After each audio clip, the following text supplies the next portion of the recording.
নমস্কার বন্ধুরা, আজকের নতুন পর্ব, নতুন ডায়লগ।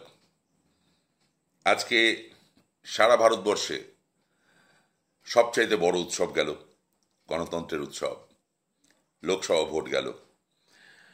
তো এই লোকসভা ভোট সারা ভারতবর্ষে সপ্তম দফা আজকে শেষ হলো।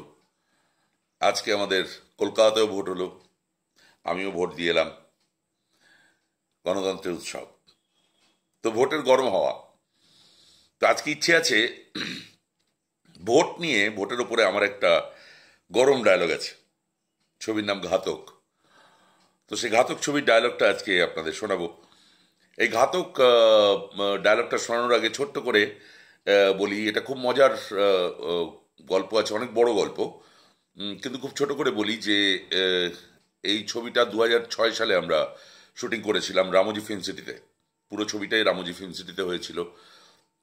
প্রচুর শিল্পী ছিলেন, জিৎ, কোয়েল, অনামিকা সাহা বিন্দু মাসি করেছিলেন। আমি তার ছোট ভাই মুন্না করেছিলাম, রজতাভ দত্ত, তাপস পাল, অনেকে ছিলেন, প্রচুর শিল্পী। খুব মজা করে শুটিং করেছিলাম, দুর্দান্ত শুটিং হয়েছিল। আর এই ছবির শুটিংটা, ঘাতক ছবির শুটিংটা শুরু হওয়ার আগে আমরা টানা করছিলাম হাঙ্গামা ছবি। দুটো ছবিরই ডিরেক্টর ছিলেন শ্রদ্ধেয় শ্রী স্বপন সাহা। তো তিনি হাঙ্গামা ছবির শুটিং তার আগে আমরা কমপ্লিট করেছি, টানা করেছি মাইসোরে। মাইসোর থেকে আমরা চলে এসেছিলাম রামোজি ফিল্ম সিটিতে। রামোজি ফিল্ম সিটিতে তার ক্লাইম্যাক্স এবং গানের শুটিং হচ্ছিল। ক্লাইম্যাক্স শুটিংটা কমপ্লিট হওয়ার পর যখন গানের শুটিং শুরু হয়, তখন আমাদের ঘাতক ছবির শুটিং শুরু হয়ে যায় ব্যাক টু ব্যাক। মানে একদিকে হাঙ্গামার শুটিং হচ্ছে, একদিকে ঘাতকের শুটিং হচ্ছে। শিল্পীদের ছায়ালাপ। ওইদিকে হাঙ্গামা ছবিতে মিঠুন চক্রবর্তী, যিশু সেনগুপ্ত, ঋতুপর্ণা সেনগুপ্ত, লাবণী সরকার, অর্পিতা বেকার, আরও অনেক শিল্পী। তো সেই ছবির শঙ্কর চক্রবর্তী, তো অনেক ছবির সেই সব ছবির শিল্পীরা। আমি আর শঙ্কর চক্রবর্তী হাঙ্গামাতেও ছিলাম এবং ঘাতকেও ছিলাম। আমরা হাঙ্গামার ক্লাইম্যাক্স কমপ্লিট করে আমরা ঘাতকে জয়েন করি। বাকি সবাই শুটিং শেষ করে, হাঙ্গামা শেষ করে তারা কলকাতায় ফিরে আসে। এই সময় খুব মজার অনেকগুলো ঘটনা ঘটে। আমরা দুটো দিন এমন পাই যে দুটো ছবির শিল্পী আমরা রামোজি ফিল্ম সিটিতে উপস্থিত, এবং ভয়ঙ্কর মজা, ভয়ঙ্কর আনন্দ, দুর্দান্ত আনন্দ করেছিলাম আমরা। একসঙ্গে সমস্ত শিল্পীরা একটা রুমের মধ্যে ঢুকে আমাদের লাঞ্চ হয়েছিল, কেননা বাইরে তখন তুমুল বৃষ্টি পড়ছিল, ভয়ঙ্কর বৃষ্টি। এবং তার মধ্যে আমরা টোটাল একটা ছোট্ট ঘরের মধ্যে আমরা টোটাল খাওয়া দাওয়া করেছিলাম। তাতে সমস্ত শিল্পীরা, দুটো ছবির সমস্ত শিল্পীরা উপস্থিত ছিল।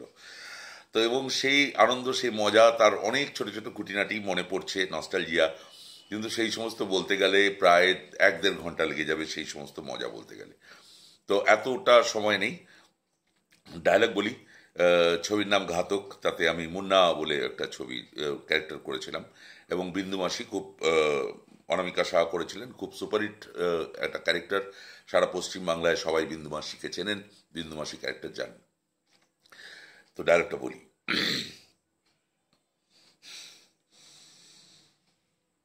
দিদি বলে দিয়েছিল এই এলাকার একটা ভোটও যদি অন্যদিকে যায় তাহলে ভোটের পর সেটা উসুল করে নেবে। ভোটের পরে নয়, 8টা থেকে 5টা ভোটের টাইমের মধ্যেই মুন্না সেটা উসুল করে নেবে। আশা করি ভালো লাগলো। কেমন লাগলো, ভালো লাগলো, খারাপ লাগলো জানিও। ধন্যবাদ। কালকে আবার আসবো নতুন একটু ছোট্ট কোনো ঘটনা এবং নতুন ছোট্ট একটা ডায়লগ দিয়ে। Thank you.